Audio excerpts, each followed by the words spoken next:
Everyone, welcome to Nisha knowledge at. अपनी NCERT series को आगे बढ़ाते हैं। आज हम क्लास 8 का चैप्टर 4 इंडस्ट्रीज का सेकंड पार्ट डिस्कस करेंगे, जिसमें हम आयरन और स्टील इंडस्ट्रीज के आगे से पढ़ना स्टार्ट करेंगे। जिसने भी फर्स्ट पार्ट नहीं देखा है, चैनल पर जाके विजिट कर सकते हैं। फर्स्ट पार्ट आप रीड आउट कर सकते हैं, उसके बाद आप सेकंड पार्ट जरूर देखिएगा। जो भी हमारे चैनल पे है, जो भी हमारे वीडियो पे है, लाइक शेयर सब्सक्राइब जरूर कीजिएगा। चैनल के बेल आइकन को जरूर प्रेस कीजिए ताकि आगे आने वाली वीडियोस की नोटिफिकेशन आपको मिलती रहे। चलिए स्टार्ट करते हैं अपना chapter. Like other industries, iron and steel industries are to comprise various inputs, process and output. बाकी और इंडस्ट्रीज की तरह आयरन और स्टील इंडस्ट्री में भी बहुत सारे इनपुट लगते हैं, प्रोसेस होते हैं और फिर आउटपुट निकलता है। ये इंडस्ट्रीज बाकी और इंडस्ट्रीज के लिए फीडर का काम करती है, रॉ मटेरियल उनको प्रोवाइड कराती है एज अ आयरन। और बाकी और इंडस्ट्रीज और आयरन और स्टील को लेके बाकी उसमें और बहुत सारे मटेरियल्स को, मेटल्स को मिला के एलॉय बनाती हैं और वैल्यूएबल प्रोडक्ट्स को कन्वर्ट करती हैं, जैसे कि table, chair, iron parts etcetera. The inputs for the industries include raw materials such as iron ore। तो इन इंडस्ट्रीज में जो रॉ मटेरियल यूज होता है वो होता है आयरन ओर, कोल, लाइमस्टोन, बहुत सारी लेबर, कैपिटल और वो जो साइट जहाँ पे आपने वो इंडस्ट्री लगाई है और अदर इंफ्रास्ट्रक्चर्स। इसमें बहुत सारे प्रोसेस होते हैं जिसमें आयरन ओर को कन्वर्ट किया जाता है स्टील में। बहुत सारे स्टेजेस उसमें यूज होती है, जिसमें से ये प्रोसेस स्टार्ट होता है ग्लास फर्नेस से, मतलब एक बहुत बड़ी भट्टी होती है या एक बहुत बड़ा यूटेंसिल मान लीजिए, जिसके अंदर इन आयरन ओर को स्मेल्ट किया जाता है, पिघलाया जाता है, उसको रिफाइन किया जाता है और फिर एक आउटपुट मिलता है स्टील के रूप में, जो कि अदर इंडस्ट्रीज के लिए as a raw material use होता है। जैसे यहाँ पे मेंशन है कि 8 टन ऑफ कोला लाया गया, 4 टन ऑफ आयरन ओर निकला, उसमें से 1 टन लाइमस्टोन लगाया गया जिससे बना 1 टन स्टील। ये है वो ब्लास्ट फर्नेस डायग्राम। इसमें सारे आयरन ओर, लाइमस्टोन, कोक और बहुत सारे केमिकल्स डाल दिए जाते हैं। फिर जब इसको तपाया जाता है, पिघलाया जाता है, तो आयरन मेल्ट होके एक साइड हो जाता है और स्लैग जो होता है, बाकी इंप्योरिटीज होती है, वो एक साइड आ जाती है।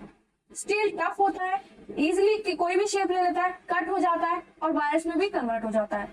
जैसे कि special alloys of steel can be made by adding small amounts of other metal such as.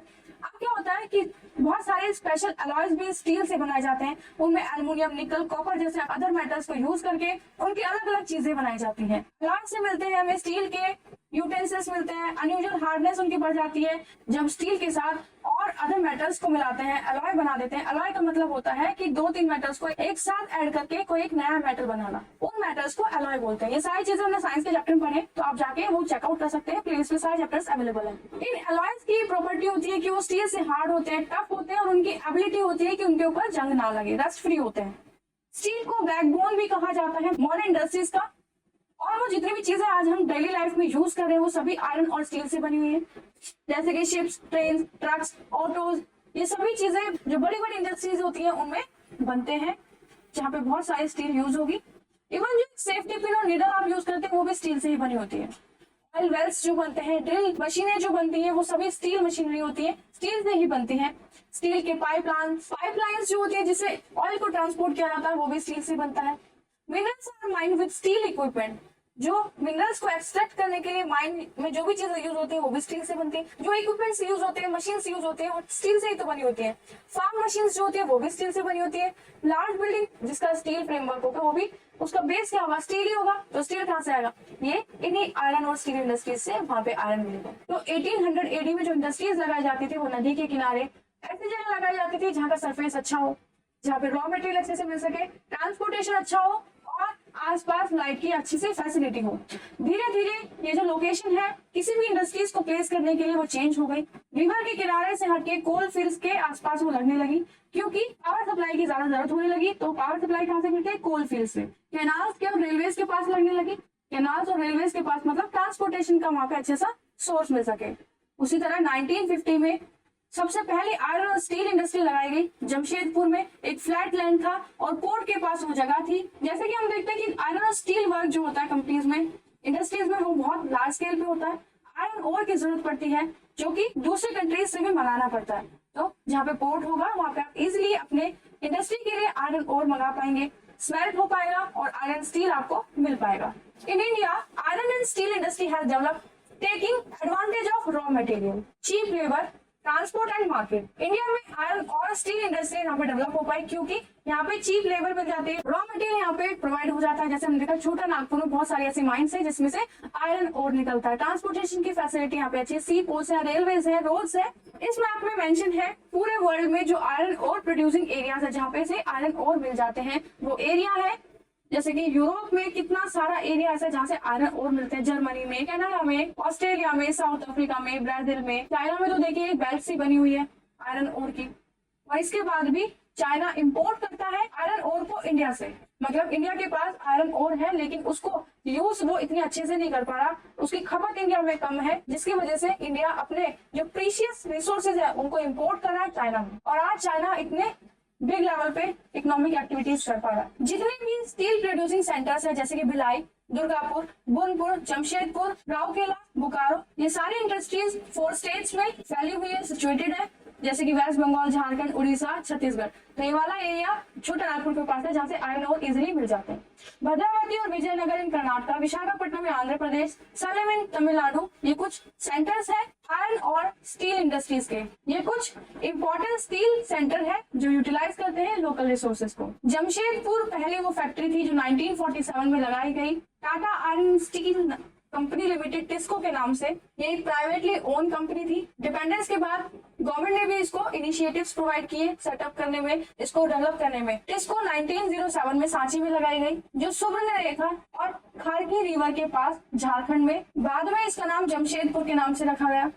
Jamshedpur की ज्योग्राफिकल कंडीशंस और सारे इनपुट्स वहाँ पे अवेलेबल होने की वजह से ये फैक्ट्री को वहाँ पे लगाया गया, इंडस्ट्री को वहाँ पे लगाया गया। उस वक्त की सबसे मोस्ट कन्वीनियंटली आयरन और स्टील इंडस्ट्री थी पूरी इंडिया में। मैप में इसकी लोकेशन दी गई है, कहाँ पर है देखिए, यह टाटा स्टील वर्क, इसके आसपास है टाटा नगर रेलवे स्टेशन जहाँ से यहाँ का रॉ मटेरियल प्रोवाइड किया जाता है और यहाँ से फाइनल प्रोडक्ट्स को भेजा जाता है। थोड़ी ही दूर पे स्वर्ण रेखा रिवर और खारकी रिवर है। यहाँ पे जमशेदपुर एयरपोर्ट भी है, तो ट्रांसपोर्ट की तो यहाँ पे कोई भी परेशानी नहीं हुई। Water transport, railway, main road, ये जितने भी ऑरेंज पार्ट में मेंशन है पूरे मेन रोड है। पावर सप्लाई यहाँ पे अच्छी थी, आयरन ओर्स यहाँ पे अवेलेबल थे, इसलिए सांची को बाकी और रीजन से चूज किया गया इंडस्ट्री लगाने के लिए।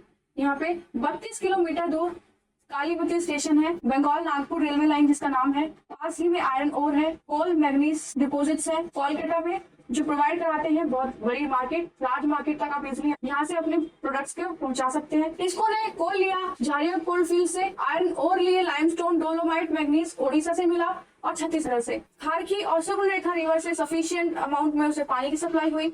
गवर्नमेंट के इनिशिएटिव्स की वजह से एडुकेट कैपिटल मिली जिससे टिस्को का डेवलपमेंट हुआ। जमशेदपुर के बाद, टिस्को के बाद जमशेदपुर में और भी फैक्ट्रीज लगाई गई जिन्होंने केमिकल प्रोड्यूस किया, लोकोमोटिव पार्ट्स बनाए, एग्रीकल्चर इक्विपमेंट्स बनाए, मशीनरी और टिन प्लेट, केबल, वायर, ये सारी चीजें उस आयरन और स्टील को यूज करके बनाए।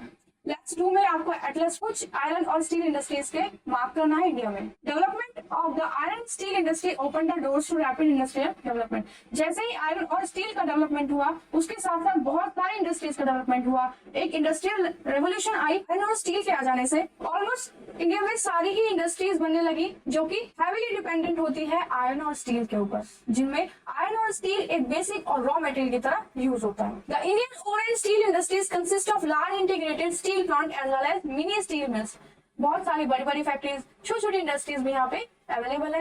Also includes secondary producer rolling mill और एंशियल इंडस्ट्रीज। तो सेकेंडरी प्रोड्यूसर्स भी यहाँ पे अवेलेबल है जो सेकेंडरी मतलब प्राइमरी प्रोडक्ट्स को यूज करके सेकेंडरी प्रोडक्ट्स बनाते हैं, जैसे आयरन और स्टील इंडस्ट्री के रॉ मटेरियल को यूज करके फर्नीचर्स बनाना, रोलिंग मिल्स और एंशियल मिल्स। नेक्स्ट देखते हैं Pittsburgh. It is an important steel city of the United state of America.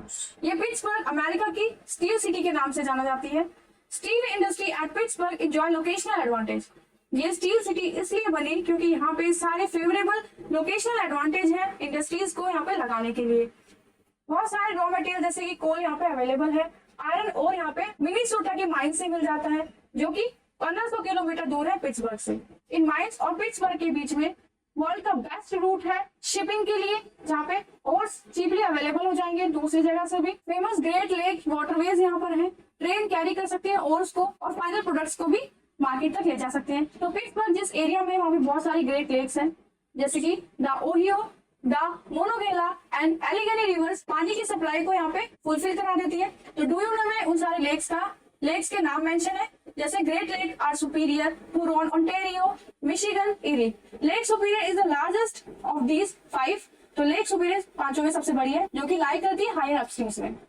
Today very few of the large steel mills are in Pittsburgh itself. पहले के मुकाबले आज के time में बहुत सारी इंडस्ट्रीज विलुप्त हो चुकी है, बंद हो चुकी है, और वो वैलीज में शिफ्ट हो चुकी है, मोनोगेला और एलिगनी रिवर के। Today very few of the large steel mills are in Pittsburgh itself. They are located in the valley of the Monongahela and Allegheny river along Pittsburgh and along the Ohio River below it। तो ये जो Pittsburgh की mills है, ये valleys में मोनोगेला और Allegheny river के बीच में सिचुएटेड है। फिनिश्ड स्टील जो है, जो एंड प्रोडक्ट है, वो ट्रांसपोर्ट कर दिया जाता है मार्केट्स में लैंड और वाटर रूट्स के through. Pittsburgh area has many factories other than steel mills. Pittsburgh में बहुत सारी फैक्ट्रीज हैं, ये नहीं कि सिर्फ वहाँ पे स्टील मिल्स हैं, और वहाँ पे बहुत सारी और भी फैक्ट्रीज हैं। These use steel and raw material to make many different products such as railroad। अब यहाँ पे बोला गया है कि जो स्टील इंडस्ट्रीज हैं यहाँ पे, उनसे ज्यादा बाकी और फैक्ट्रीज हैं जो स्टील को as a raw material use करती है बाकी और प्रोडक्ट्स बनाने में, जैसे कि railroad equipments, heavy machinery और रेल्स के जो पार्ट्स होते हैं उन सब के लिए। एक्सरसाइज डिस्कस कर लेते हैं। What is mean by term industry? Industry से आप क्या रेफर करते हैं, क्या समझते हैं, वो सारी बात बतानी है। कौन कौन से फैक्टर्स होते हैं जो इंडस्ट्री के बनाने के लिए, बेस्ट लोकेशन के लिए इन्फ्लुएंस करेंगे। कौन सी इंडस्ट्री है जो बैकबोन ऑफ मॉडर्न इंडस्ट्रीज कहा जाता है, क्यों। ये सारी चीजें हमने चैप्टर में डिस्कस करेंगे। कोई भी डाउट आता है तो कमेंट करके जरूर पूछेगा। एग्रो बेस्ड और मिनरल बेस्ड इंडस्ट्रीज कौन सी होती है, ये डिस्टिंग्विश आपको बताना है, जिसमें रॉ मटेरियल एग्रो बेस्ड होंगे, जैसे कि वीट हो सकता है, मैरीन प्रोडक्ट हो सकता है, कोयसा, और मिनरल बेस में ओर्स होंगे। पब्लिक सेक्टर और जॉइंट सेक्टर में क्या फर्क होता है? पब्लिक सेक्टर गवर्नमेंट ओन होती है, जॉइंट सेक्टर में ग्रुप ऑफ इंडिविजुअल्स इसको ओन करते हैं, चलाते हैं इन फैक्ट्रीज को। ये एग्जांपल्स आपको दे रहे 2 रॉ मटेरियल के, तो आप यहाँ पे प्लांट दे सकते हैं मेडिसिन के लिए, कॉटन दे सकते हैं टेक्सटाइल के लिए। एंड प्रोडक्ट्स कौन कौन से हो सकते हैं? शर्ट हो सकता है, यूटेंसिल्स हो सकते हैं। टर्शियरी एक्टिविटीज क्या होती है, जिससे आप सर्विसेज प्रोवाइड कराते हो प्राइमरी और सेकेंडरी सेक्टर को, जैसे कि ट्रांसपोर्ट हो सकते हैं। एक आप खुद मुझे कमेंट करके बताएंगे। एग्रो बेस्ड इंडस्ट्रीज कौन सी होती है, तो यहाँ पे आप नाम देंगे, एग्जांपल बताएंगे, कॉटेज इंडस्ट्री के नाम बताएंगे और कॉपरेटिव्स के। तो ये भी हमने चैप्टर में इनके एग्जांपल्स पढ़े, तो आप वहां से लिख सकते हैं, या आप कोई और सजेस्ट कर सकते हैं नाम, तो आप यहाँ पे वो भी लिख सकते हैं। तो ये चैप्टर, ये वीडियो यही खत्म होती है। जिसने फर्स्ट पार्ट नहीं देखा है, चैनल पे अवेलेबल है, जाके आप देख सकते हैं। चैनल को लाइक शेयर सब्सक्राइब जरूर कीजिएगा। ये वीडियो यहीं खत्म होती है। नेक्स्ट वीडियो में नेक्स्ट चैप्टर के साथ फिर से मिलेंगे। बेल आइकन को जरूर प्रेस करके रखिए, ऑल पे उसे सेट कर दीजिए ताकि सारे वीडियोस आपको मिलते रहे। All the best and thank you.